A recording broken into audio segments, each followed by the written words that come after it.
کیا کبھی آپ نے ہارٹ لینڈ تھیوری کے بارے میں سنا ہے؟ اگر نہیں سنا تو آج کی سٹوری بھی اس تھیوری کے گرد ہی گھومے گی، اور اسی تھیوری کو مد نظر رکھتے ہوئے میں آپ کو آپ کے عظیم ملک کے اہمیت اور اس کے خطے کے اندر جغرافیائی لحاظ سے اس کی اہمیت کے اوپر وہ بات کروں گا۔ اب ذرا تصور کریں کہ دنیا کے نقشے میں پاکستان یا دنیا کا نقشہ ایک شطرنج ہے، اور اس میں پاکستان کا کردار کیا ہے۔ بہت زیادہ لوگ سوچ رہے ہوں گے کہ پاکستان کا کردار صرف ایک پیادے جیسا ہوگا،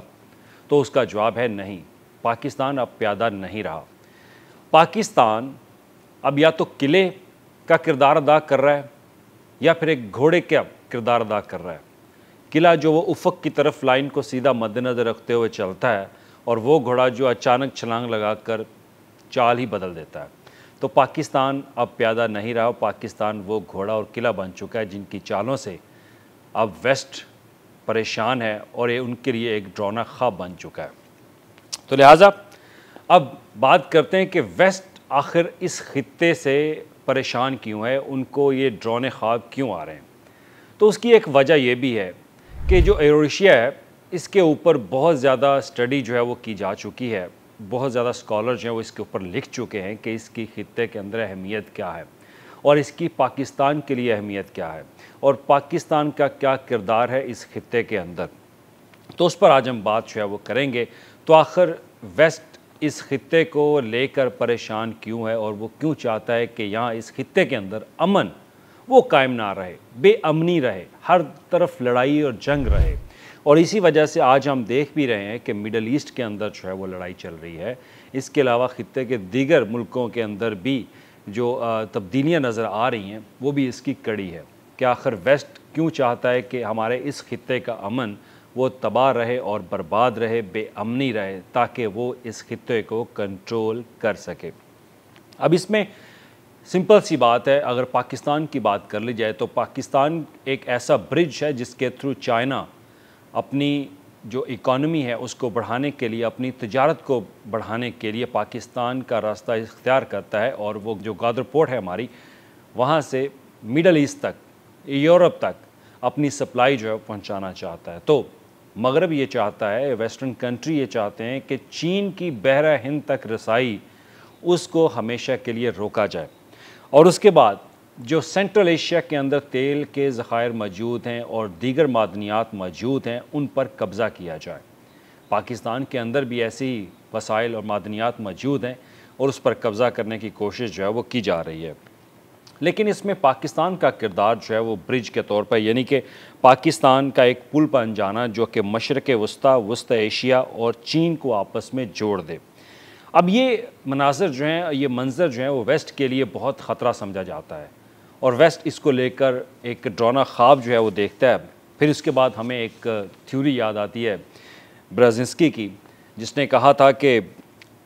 آپ کو یاد ہوگا کہ برزنسکی نے ایک دا گرینڈ چیس بورڈ کتاب جو ہے وہ لکھی، اور یہ اسکالر کون ہے؟ یہ وہ اسکالر ہیں جو کہ امریکہ کے سیکیورٹی ایڈوائزر جو ہیں وہ رہ چکے ہیں، اور انہوں نے بہت زیادہ کتابیں اپنی لکھی ہیں۔ تو اگر آپ ان کی کتاب یہ پڑھنا چاہتے ہو تو لازمی پڑھیے دا گرینڈ چیس بورڈ۔ اس میں آپ کو آپ کے خطے کی اہمیت جو ہے وہ پتہ چلے گی کہ یہ خطہ کیوں امپورٹنٹ ہے۔ اور اس میں وہ لکھتے ہیں کہ Eurasia is the chess board on which the struggle for global primacy continues to be پلے،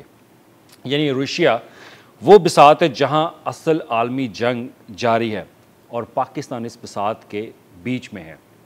پاکستان اس سنگم میں ہے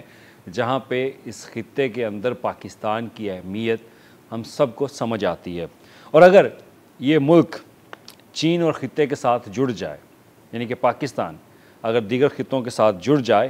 تو ویسٹرن کنٹری کی جو ان کو برتری ہے وہ اس کو خطرے میں نظر آتی ہے۔ یہ چیس بورڈ میں بھی انہوں نے لکھا کہ اگر پاکستان یا اس خطے کے اندر، ایروشیا کے اندر اگر کنٹرول کرنا چاہتا ہے مغرب، تو اس کے لیے ان کو یہاں پہ کنٹرول کرنے کے لیے مختلف پہلوؤں کو مد نظر رکھنا ہوگا۔ تو لہٰذا اب آپ پاکستان کے اوپر بہت زیادہ دباؤ جو ہے وہ ڈالا جاتا ہے۔ اب آپ کے اندر ذہن میں سوال آ رہے ہوں گے کہ پاکستان پر دباؤ ڈالا کیسے جاتا ہے۔ تو اس کے لیے ہماری سب سے بڑی وجہ جو ہے ہماری معیشت ہے۔ ہماری معیشت جو ہے وہ کمزور ہے، اور اس کے ساتھ ساتھ آئی ایم ایف کے تھرو ہمارے اوپر دباؤ ڈالا جاتا ہے۔ ہمیں قرضوں کی دلدل میں لپیٹ دیا گیا ہے، دبا دیا گیا ہے، ہم اس کے بوجھ میں اتنا ہے کہ ہم کسی سے بات جو ہے وہ نہیں کر سکتے۔ اور اس کے علاوہ ہمارے ملک کے اندر ایسے سیاسی اختلافات پیدا کیے جاتے ہیں جس کی وجہ سے ہمارے اوپر دباؤ بہت بڑھایا جاتا ہے، ویسٹرن میڈیا ہمارے خلاف بولتا ہے۔ اور دوسری بڑی وجہ بھارت، ہمارا ہمسایہ ملک، اس کے تھرو ہمیں دبانے کی کوشش کی جاتی ہے، اس کے تھرو ہمیں دہشت گردی کا جو ہمارے اوپر ایک گھیراؤ ہے وہ ڈالا جاتا ہے، اور ہمارے اب مختلف ہماری جو سرحدیں ہیں وہ اس وقت دہشت گردی کی لپیٹ میں، اور وہاں پر ہماری افواج پاکستان جو ہے وہ ان سے لڑ بھی رہی ہیں۔ تو بھارت کا دباؤ بھی اس کے ساتھ ہے، اور اس کے ساتھ ہی پاکستان کو عالمی میڈیا کے اوپر جو ہے وہ غلط ایک نیگیٹو پروپیگنڈا ان کے خلاف جو ہے وہ کیا جاتا ہے، اور کبھی ہمارے اندرونی اختلافات جو ہیں وہ بڑھا دیے جاتے ہیں۔ اب آپ اندرونی اختلافات کو سمجھنے کی کوشش کریں کہ ہمارے اندرونی اختلافات کیا ہیں۔ سیاسی، ہمارے اندر پولیٹیکل انسٹیبلٹی جو ہے وہ موجود ہے، تو پولیٹیکل انسٹیبلٹی کو ختم نہیں کیا جاتا یہاں پہ۔ انسٹیٹیوشنز کے اندر، پولیٹیکل لیڈرشپ کے اندر جو ہے وہ ایک ایسا پروپیگنڈا لڑائی جو ہے وہ کروا دی جاتی ہے، فرقہ واریت ہمارے اندر پھیلائی جاتی ہے، مذہب کی جنگ جو ہے وہ پھیلا دی جاتی ہے، لسانیت کی جنگ ہے۔ تو لہٰذا اس طرح کی ایسی لڑائیاں اور دباؤ ڈال کر ہمارے خطے کے اندر، ہمارے ملک کے اندر بے امنی پیدا کی جا رہی ہے۔ اب یہ سب چالیں جو ہیں وہ نہ صرف پاکستان کے خلاف ہیں بلکہ اس پورے خطے کے خلاف ہیں۔ اب آپ کے سامنے ایک اور تھیوری رکھوں گا، رشین ایک نژاد ایک رائٹرز ہیں، وہ لکھتے ہیں، ان کا نام جو ہے وہ اینڈریو کوریبکو ہے۔ وہ پاکستان کو کیا کہتے ہیں؟ وہ پاکستان کے بارے میں لکھتا ہے کہ پاکستان از اے زپر آف یوریشیا کنٹریز، کہ پاکستان کی جو اس نے تعریف کیا وہ یہ ہے کہ پاکستان ایک زپر ہے جو جوڑتا ہے سینٹرل ایشیا کو مڈل ایسٹ کو۔ زپر کا کردار اس نے جو ہے وہ کہا ہے۔ تو وہ کہتے ہیں کہ جناب پاکستان وہ ملک ہے جو یوریشیا کے مختلف خطوں کو جوڑنے والا ہے۔ اب وہ کیا کہتا ہے اس میں؟ وہ کہتا ہے کہ مغربی میڈیا جان بوجھ کر پاکستان کے خلاف جو ہے وہ پروپیگنڈا کرتا ہے، حالانکہ حقیقت یہ ہے کہ پاکستان کی جغرافیائی اہمیت مسلسل بڑھ رہی ہے۔ یہ میں آپ کو اس کی ایک بات جو لکھی ہے میں اس کا ترجمہ جو ہے وہ کو کر کے بتا رہا ہوں۔ تو اس میں وہ یہ بھی لکھتا ہے کہ امریکہ وہ ڈیوائڈ اینڈ کنکر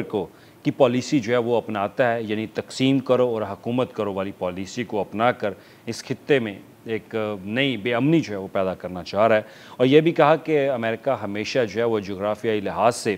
معاشی طاقت جو ہے وہ حاصل کرنا چاہتا ہے، تو لہٰذا طاقت اب وہ پاکستان جو ہے وہ پاکستان سے بھی اپنی طاقت جو ہے وہ حاصل کرنا چاہتے ہیں، افغانستان سے بھی،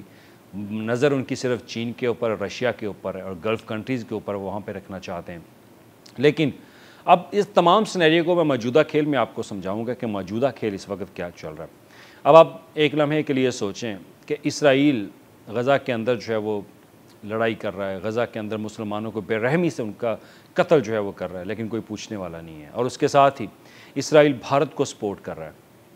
اسرائیل بھارت کو سپورٹ کرنے کے ساتھ ساتھ اب اسرائیل چائنا کے خلاف جو ہے وہ آ چکا ہے۔ چائنا کے خلاف انہوں نے بیان دیا نیتن یاہو نے کہ چائنا اے آئی کا استعمال کرتے ہوئے سوشل میڈیا کے اوپر اسرائیل کے خلاف جو ہے وہ پروپیگنڈا کر رہا ہے، جس کا چائنا نے باقاعدہ جواب بھی دیا، اور چائنا کے جو سفیر ہیں بیجنگ کے اندر ان کو طلب بھی کیا اور ان کے سامنے اپنی آبزرویشن، اپنا احتجاج جو ہے وہ ریکارڈ بھی کروایا۔ اب اس کے بعد بات کر لیتے ہیں کہ بگرام ایئر بیس، جیسے کہ میں نے اپنے پہلے ویلاگ میں بھی یہ چیز جو ہے وہ ایڈ کی تھی کہ بگرام کے اوپر امریکہ جو ہے وہ دوبارہ قبضہ کرنا چاہتا ہے، اور اس کی وجہ یہی ہے کہ وہ اس پورے خطے کو اپنی لپیٹ میں لینا چاہتا ہے، وہ نظر رکھنا چاہتا ہے ایران کے اوپر، پاکستان کے اوپر، چین کے اوپر، رشیا کے اوپر، گلف کنٹری پہ تو وہ نظر رکھے ہوئے، گلف کنٹری میں کیونکہ قطر میں ان کی ایئر بیس ہے، تو وہ قطر کو، گلف کنٹریز کو وہیں سے وہ دیکھ رہے ہیں۔ اب اس خطے کے اوپر ان کے پاس کوئی ایسی چیز نہیں تھی جس پر وہ نظر رکھنا چاہتے تھے، لیکن اب وہ بگرام ایئر بیس جو 2021 میں انہوں نے ایک جیو پولیٹیکلی بہت بڑا بلنڈر مارا، وہ اب دوبارہ اس کو حاصل کرنا چاہتے ہیں، لیکن افغانستان کی حکومت نے بھی ان کو جواب دیا ہے کہ وہ یہ کبھی بھی ایسا ہونے نہیں دیں گے۔ خیر یہ تو وقت ہی بتائے گا، لیکن معاملہ یہ کہ جو موجودہ حالات ہیں وہ ہمیں اسی کڑی کو، اسی تسلسل کو جو ہے وہ دیکھنے میں کردار ادا کرتے ہیں کہ آخر ہو کیا رہا ہے اس خطے کے اندر، کیسے اس خطے میں دباؤ ڈالا جاتا ہے بے امنی پیدا کرنے کے لیے، اس خطے کو کنٹرول کرنے کے لیے کیا کیا جاتا ہے، اس خطے کے اوپر نظر رکھنے کے لیے کیا کیا جاتا ہے۔ تو وہی دا گرینڈ چیس بورڈ والی سٹوری ہے کہ روشیا کے اوپر اگر کسی نے حکومت کرنی ہے یا دنیا پر راج کرنا ہے تو اس خطے کے اوپر جو ہے وہ قبضہ کرنا ضروری ہے۔ تو خیر اب اس کے بعد اللہ کا شکر ہے، اللہ کا لاکھ لاکھ شکر ہے کہ 2025 میں پاکستان کی جو حالیہ قربانیاں ہیں اور پاکستان کی حالیہ کامیابیاں ہیں اس کا اگر ذکر نہ کیا جائے تو میرا خیال ہے کہ وہ ایک بیلنس جو ہے تجزیہ نہیں ہوگا۔ تمام تر دباؤ کے باوجود پاکستان نے بہت ساری کامیاں 2025 میں جو ہے وہ حاصل کی ہیں۔ اب آپ کو یاد ہوگا کہ میں نے اپنے آغاز کے اندر شطرنج گیم کا استعمال کیوں کیا، وہ اس لیے کہ پاکستان اب پیادہ نہیں رہا۔ اب وہی 2025 ہے جس میں پاکستان نے ایک گھوڑے کا کردار ادا کر ایک ایسی چھلانگ لگائی کہ اب کامیابیاں سمیٹ رہا ہے، اور وہ چھلانگ تھی سب سے پہلے تو بھارت کے ساتھ ہونے والی جنگ جس میں ان کو شکست ہوئی، اس کے بعد امریکہ کا پاکستان کے ساتھ مزید جو باہمی تعلقات ہے وہ بڑھانا، پاکستان کے مزید قریب آنا، اور اس کے بعد پاکستان کی سعودی عربیہ کے ساتھ دفاعی معاہدے پر جو ان کا دفاعی معاہدہ ہوا ہے اور اس پر ایک کلاز شامل کرنا کہ ایک پر حملہ دونوں پر حملہ تصور ہوگا، یہ بہت بڑی کامیابی تھی۔ تو پاکستان نے کشمیر اور فلسطینیوں کے جو خاص ان کے اوپر جو قتل و غارت ان کی جا رہی ہے اس کے اوپر آواز بلند کی اور پوری دنیا کو دکھایا، اور آج وہی میڈیا پاکستان کے بارے میں بات کر رہا ہے۔ تو یہ تھی پاکستان کی شطرنج کی چال جو اس نے گھوڑے کی چال چلی اور پوری دنیا کو بتا دیا کہ پاکستان اس خطے میں ابھی بھی جغرافیائی لحاظ سے بہت اہمیت کا حامل ہے، اور اب وہ شطرنج میں ایک پیادے کی حیثیت نہیں رکھتا بلکہ ایک گھوڑا کی حیثیت رکھتا ہے، اور وہ اپنی چال خود چلے گا اور وہ دنیا کو بتائے گا۔ تو لہٰذا یہ محض صرف اتفاق نہیں ہے بلکہ ایک منظم حکمت عملی ہے، اور پاکستان اس میں کامیابیاں سمیٹ رہا ہے۔ تو شطرنج کے کھیل میں جو میں نے آپ کو بات بتائی کہ پیادے اکثر جو ہیں وہ قربان ہوتے ہیں، لیکن قلعہ اور گھوڑے کا کردار ادا کرنے والے ہمیشہ ایسی چال چلتے ہیں کہ وہ گیم پلٹ دیتے ہیں۔ تو پاکستان آپ کا ایک عظیم ملک ہے، میرا ایک عظیم ملک ہے، اور یہ گیم اب پلٹ رہا ہے۔ جغرافیائی لحاظ سے اس کے اوپر بہت ساری باتیں ہو چکی ہیں اور اس میں بہت سارے مفکر بات کر چکے، لیکن میں نے آپ کو بین الاقوامی جو مصنف ہیں، اسکالرز ہیں، ان کی تھیوریز آپ کے سامنے رکھی کہ ہارٹ لینڈ تھیوری۔ اب ہارٹ لینڈ تھیوری وہ تھیوری ہے جو کہ سر ہارفرڈ جو کہ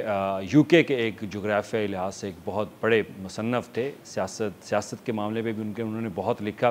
ان کی یہ تھیوری تھی کہ روشیا کو اگر جو کنٹرول کر لے گا وہ پوری دنیا کو قابو میں لے لے گا، اور اسی کو امریکن اسکالر نے جو ہے اس کی تشریح کر اس کے اوپر آرگیومنٹ جو ہے وہ کیا، اور اس میں مزید وضاحت دی، اور امریکہ کو خاص طور پر یہ باور کروایا کہ اگر وہ اس خطے پر قابو کرنا چاہتے ہیں روشیا کے اوپر تو ان کو یہاں پر اپنا کنٹرول سنبھالنے کے لیے کچھ نہ کچھ ایسے کردار ادا کرنے پڑیں گے تاکہ وہ یہاں پر کامیاب ہو سکیں، اور وہ آج آپ کے سامنے ہے۔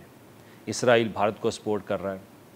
اسرائیل یہاں پر بے امنی پیدا کرنا چاہتا ہے، اور بھارت کے تھرو پاکستان کے اوپر دباؤ ڈالا جاتا ہے، بھارت کے تھرو چین کے اوپر دباؤ جو ہے وہ ڈالا جاتا ہے۔ تو یہ سب اسی پالیسی کی، اسی تھیوری کی جو ہے وہ نظر ہے۔ تو خیر اب ہمارے سامنے ایک رشین نژاد ان کی جو تھیوری ہے وہ بھی سامنے آئی کہ اس نے پاکستان کو زپر کہا، کہ پاکستان وہ ایک خطہ ہے جو دوسروں کو جوڑتا ہے، ایک برج ہے چائنا کے درمیان، مڈل ایسٹ کے درمیان، اور اس کے بعد سینٹرل ایشیا کے درمیان، جو آپس میں سب کو جوڑتا ہے۔ تو پاکستان کا کردار بھی بہت اہم ہے، اور اسی لیے اس کے اوپر ویسٹرن کنٹریز جو ہیں وہ بہت زیادہ نظر رکھے ہوئے ہیں، اور وہ رکھتے بھی ہیں۔ اب اس میں نے آپ کو ایک تھیوری جو ہے وہ بتائی سر ہارفرڈ کی کہ انہوں نے کیا لکھا، تو انہوں نے کہا تھا کہ ہو کنٹرول روشیا کنٹرولز دا ورلڈ، یعنی جو روشیا کو قابو کر لے گا وہ پوری دنیا کو قابو کر لے گا۔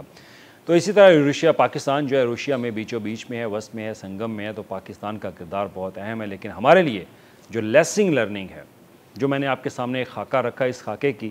جو اختتام ہے وہ اس بات پہ کروں گا کہ ہمیں متحد رہنا ہے، کیونکہ دشمن ہماری صفوں میں نفاق دیکھ کر خوش ہوتا ہے، اور اگر ہم نے اپنے باہمی اختلافات اور سیاسی اختلافات کو بھلا کر یکجا ہونا سیکھ لیا تو دنیا میں ہماری عظمت کو کوئی طاقت جھکا نہیں سکے گی۔ Thank you.